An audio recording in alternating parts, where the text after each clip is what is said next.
Hello, everyone. Welcome to the live Q&A. Welcome, everyone. So if you're watching this live, we'd love to say hi to you. So please comment live below if you're watching this live. We'd love to say hi to you. So comment live, or if you have any questions for today. So today we'll be doing a series, answering a series of questions as we do every week. So if you have any questions today, do comment them below as well. So in a few minutes, in a while actually, I'll get to answer our first few questions.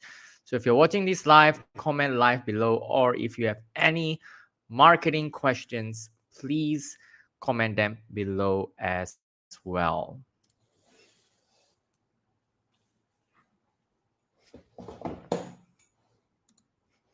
Okay, so let's get right into it. So if you're watching this live, we'd love to say hi to you.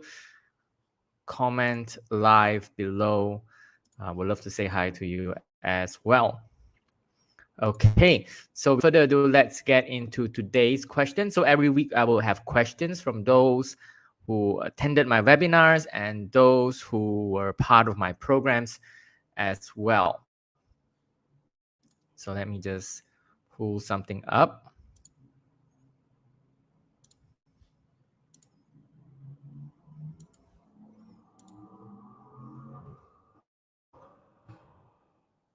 Okay, give me a second while I get to the first question.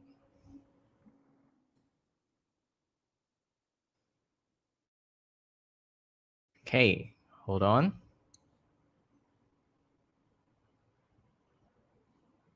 Okay, so first question, let's start with something easier.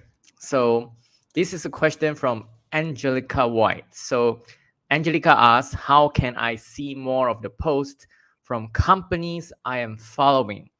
I'm having to go to these companies and individuals in order to read their post. So just to give you a context on what's happening here. So all of us, some of us might have hundreds or thousands of connections on LinkedIn, and it's very hard to stay on top of the posts that we really want to see on LinkedIn.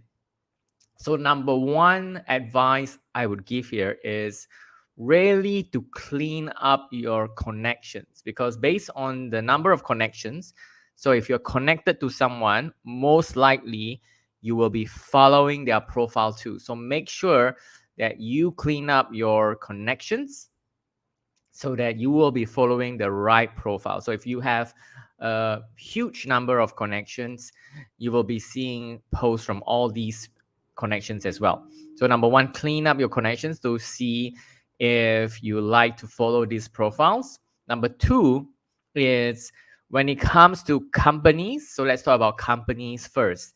So when it comes to companies, I would say there is no way you can there's no way possible yet you can add them to a list or to a feed, but you can follow if these company pages have hashtags. You can follow that hashtag. So for example, if that company has, let's say that company is Nike and they have a hashtag Go Nike, so you can follow the hashtag Go Nike to follow the posts from those companies. And so second one, I'd like to talk about individuals. So when it comes to individuals, what you can do is number one, as I mentioned earlier, clean up the followers, the profiles that you follow. Number two is, this is fairly new, is to turn on the bell notification icon for those profiles that you really want to follow. So some of you here shared with me last week that you're not sure how to do this. It's very simple. You really need to go to a profile, follow it. So once you follow it, there will be a bell icon on the top right. And when you click on, turn that bell icon on, what happens is when these profiles post on LinkedIn, your LinkedIn application or your LinkedIn website will send you a notification, and you can be one of the first to comment or like on the post. So to make sure you see more of these companies and individuals, just to summarize, number one, You can follow hashtags that these companies and individuals use.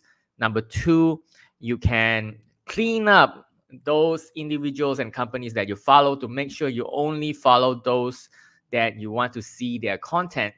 Number three is to turn on the bell notification icons for the profiles that you want to follow. So thanks for your question as well, Angelica. So let me say hi to some people. I see some comments. Hi, Nader, as well. And similar to Nader, if you are watching this live, please comment live below. Would love to say hi to you as well. So if you're watching this live, please comment live below. Would love to say hi to you. And if you have any questions, please comment them below as well. Okay, so moving on to the next question. Okay, so just want to say hi to. So Nader has a question. Do you know the details of the SSI scores? So before I get back to this question, Nader, what details do you mean? Okay, so moving on to the next question. Next question is from all the way from Singapore, and this is a particular topic that I really like. Okay, so April called from Singapore, and she asks, you shared on how live webinars events can help create new leads. So I love creating new leads and live events. Now we've back to office mindset. How would the format of webinars change and is still an effective method? Question mark. So thank you for your question, April. So I would like to answer this by breaking it down to two questions. Okay, so number one, how is it effective to generate leads through events or webinars? That one question, that is question number one. Now, okay, so add in another prerequisite now. So yes, and yes. So number one, I love using events and webinars because when someone attends an event or webinar, they are at least interested in that topic. So if you have an event on, let's say, productivity, and someone clicks on attend, definitely they are interested to improve their productivity. So that's one. Number two, if they attend your event, you have their undivided attention on the lifespan of that event. So it's 1 hour, 45 minutes, you have their undivided attention. So to answer your question, first question I would say, is it effective to generate leads through live webinars and events? Now, yes, that is a huge yes for me, and I do webinars every week. Second question that is in this question here is how does the back to office mindset is it? So the second question I would put is live webinars events versus online webinars and events. So that's how I see this split into two. So live versus online. Okay, so I think your concern, April, is will people show up? So will people show up? Okay, so I'll get into that as well. So okay, live versus on-site. So for now, if you want, so if your concern is for people to turn up for an online event, there are a lot of factors. Number one, if you market the event. Number two, what sort of investment is in the event. Number three, what's the topic and what speakers are at the event. So live versus online event. For now, the trend in the industry is live events are not back at scale yet. The investment is still high. For someone to throw a live event certainly costs more than before the pandemic. Because with the same amount of investment to rent a space, for now, you can only put in a fraction of the capacity we used to be able to put in.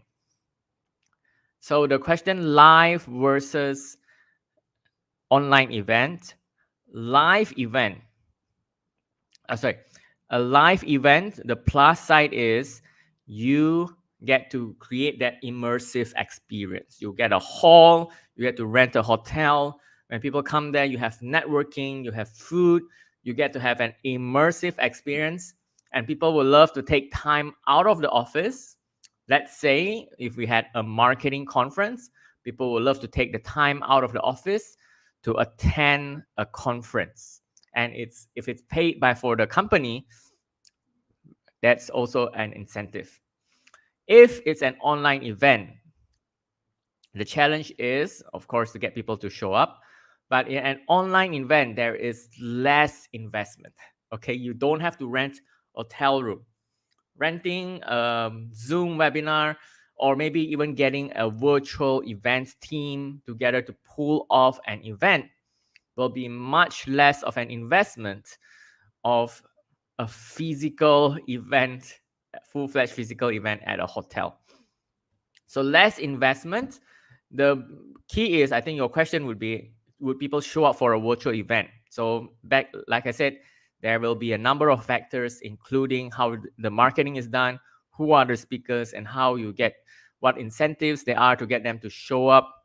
So, but hosting, whether it's a live or it's an online event, you still will be able to collect data. You'll be able to collect leads, which is in the form of emails of those who are interested, which in the end will be part of your marketing funnel and also in your long-term nurturing when it comes to a brand as well. So to answer your question in short, yes and yes, online versus live events, online for now, and events definitely is the way still to go. So thanks for your question, April. And let's look at some of the comments that we are having. So Nader says, I know the 4 male index of SSI, but know how I calculate, how can I increase SSI? So Nader, 4 main index for SSI. So I'm not sure, Nader. Please share with me, why do you want to increase your SSI? So I would say SSI is a complementary index that is included. So if all of you want to know what's your SSI, just Google LinkedIn Social Selling Index. And everything is relative. So it will not affect your chances of getting leads. It does not even affect your, it's just a yardstick per se. And it's relative. It's relative to the network that you have. So if you're part of my network and I'm very active with content, it will affect your SSI as well. So it's relative to your network and relative to your industry. So the reason why I say this is because it's a yardstick. It does not mean anything. I've had clients with very low SSIs that have been getting a lot of results, a lot of leads, and a lot of clients. So SSI is a yardstick, but it does not really, I don't encourage people to really focus on it. It's a yardstick and really dependent on your industry and your network. So getting a high SSI score does not get you much, all right? And you can't even see the SSI score on the profile. So thank you for your question, Nader. I would love to know more to see how I can help you as well. And you're welcome, Reba. Thank you. And first live LinkedIn event. So is it a LinkedIn Live, Reba?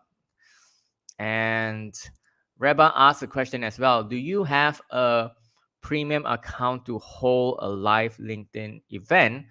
And is there a maximum number of attendees to the event? So Reba, is this what you mean by a live LinkedIn event? So please let me know as well. Okay, I'll answer this question anyway.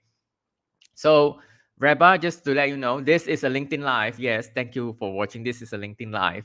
But when I hold LinkedIn events, there's also LinkedIn events with an external link. And you can go to my company page and you can find Tonight I have the Europe Business Connect. Next week I have webinars. So I have LinkedIn events that I host on external links. Okay, so when it comes to external links, there are no maximum attendees. It's really on your Zoom account or wherever you're hosting that event. A live is unlimited right now. So, okay, so what I'm doing right now is a live.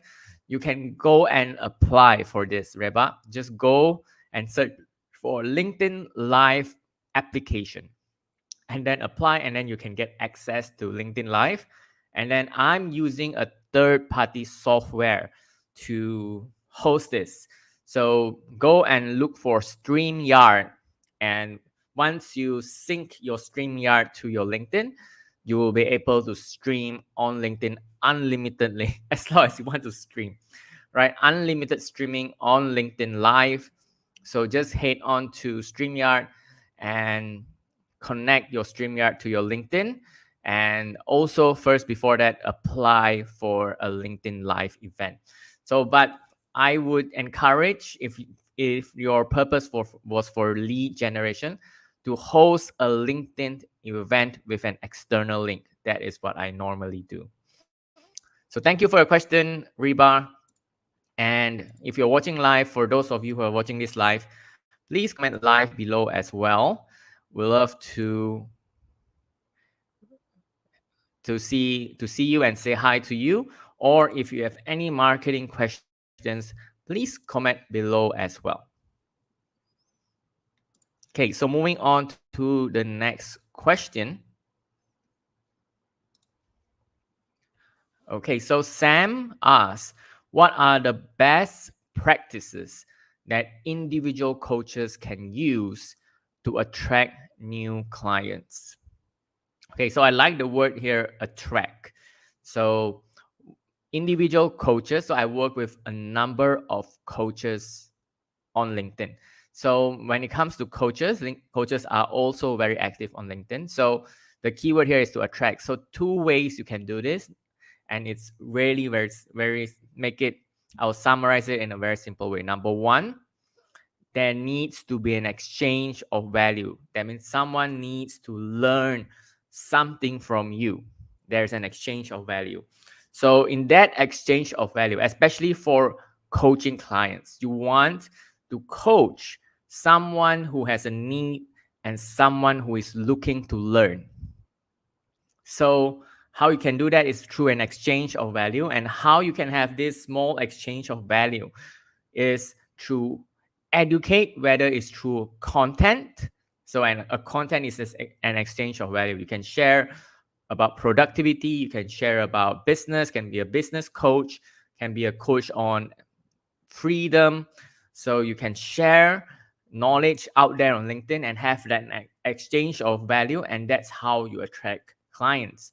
So when it comes to an exchange of value, there's also a larger and more robust way of having this exchange of value, and I did talk about this today, which is to run an virtual event like webinars or workshops. So even the best coaches out there do. So even the top coaches out there will be running webinars, whether it's on evergreen webinar or any sort of webinar, because that's the best way to have an exchange of value. Because when someone attends that webinar, you will have a captive audience that will learn from you for the longest time, and you'll get those that are specifically interested in that topic. So Sam, in summary, how do you attract clients on LinkedIn as a coach? Number one, put out content out there to have that exchange of value where someone learns about a topic from you. So that is a good way to exchange value. At scale, if you want to do that at scale, then run a webinar on LinkedIn. Use a LinkedIn event, run a webinar externally using Zoom or whatever. And that is also an exchange of value too. So thank you for your question, Sam. And today we have a couple of questions that are quite similar as well. So Reba says, thank you. So you're welcome as well, Reba. And Noah Noah Nuji says live. Hi. Thank you for watching. So let me take a glass of water before we move on to the next question.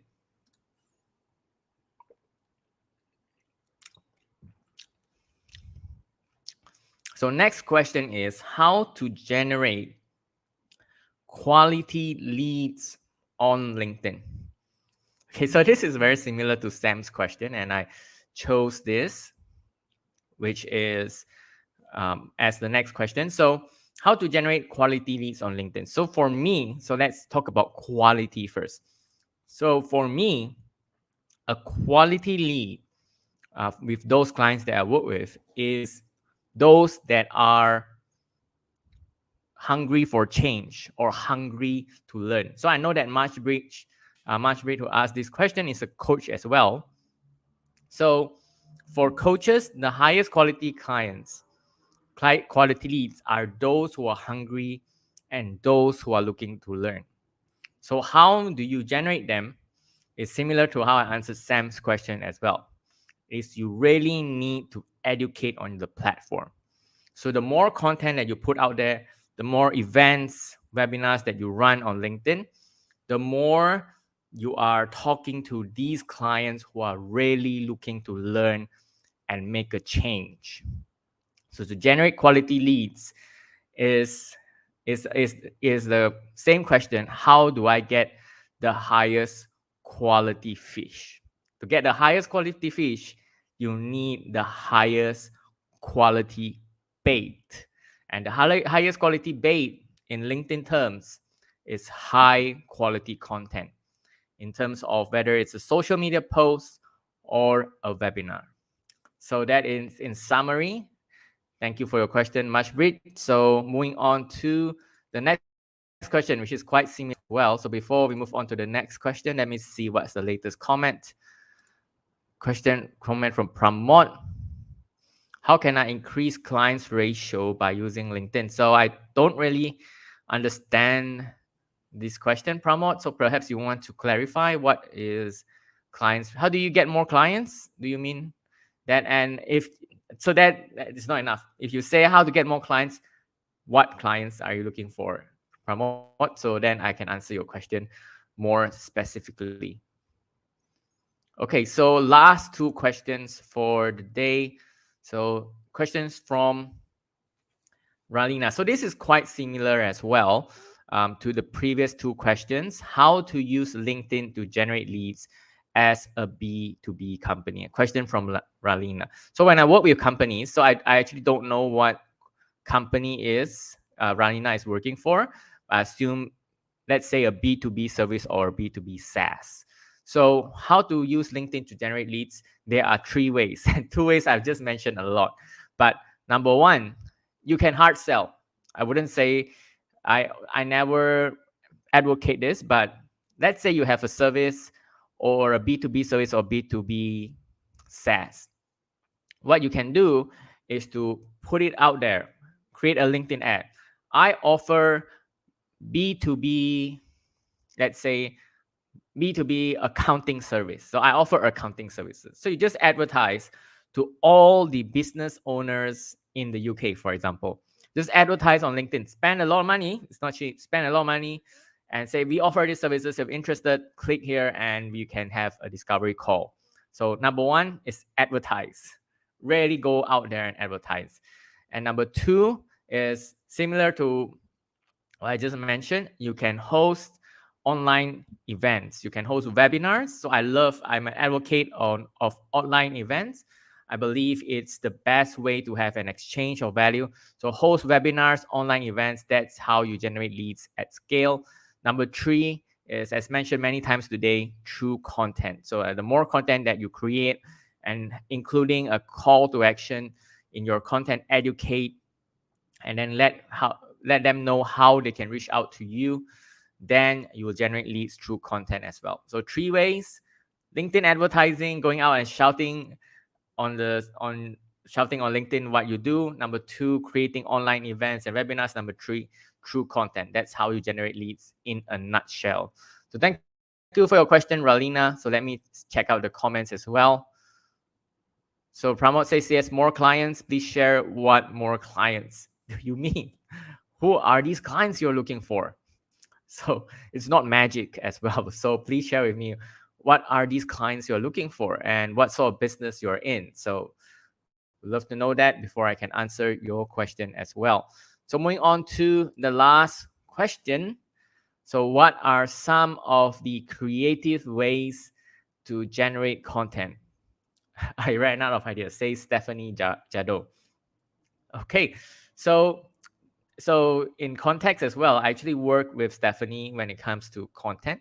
So when it comes to content ideas, I always say this: number one, Google is your best friend.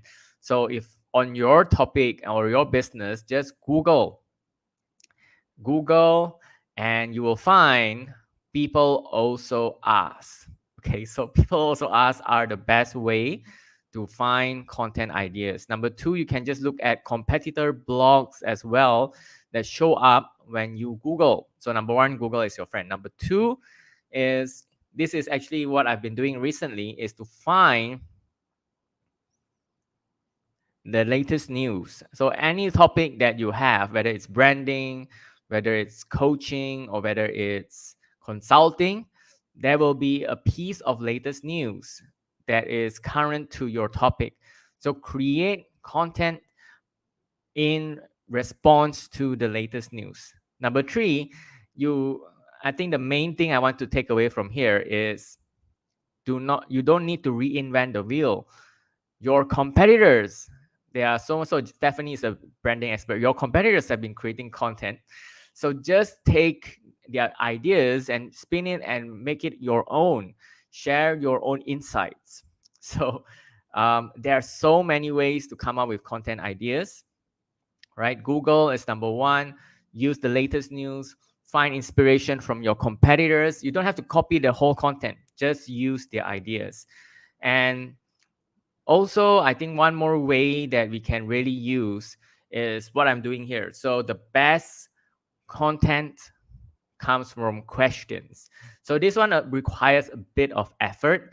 I every week I email my email list for questions. When I run an event, I actually get people to ask a question when it comes to LinkedIn marketing if they want to attend the event. So I source these questions. Every week I harvest these questions, and every week I have tens of questions. But it's not easy. I have a question funnel, and these questions, as you can see here, make the best content. So I love answering questions, and I will definitely repurpose clips from this live into LinkedIn video. So just to summarize, just Google, look for people also ask, competitors. Number two, look for the latest news. Number three, just use content that you can find on LinkedIn, Twitter from any of your competitors and spin it to your own. You don't have to copy, use the idea. And number four, collect questions as well. So thank you for your questions, Stephanie. And let me check out some of the comments before we go. So I've come to almost the end of the question. Yes, Reba, it's people also ask. I believe it's, yeah. So people also ask, and you'll find all the questions that are most commonly searched for when it comes to your topic or your keyword that you put in. So thank you as well, Reba. So if you're watching this live, please type in live. Would love to say hi to you. And I will be going soon because I've finished answering the questions for today. So I'll do this on a weekly basis. So if any questions, please comment them below and I'll answer them next week as well. So thank you all for watching, and I'd like to say bye to you as well. Thank you so much. I'll see all of you soon.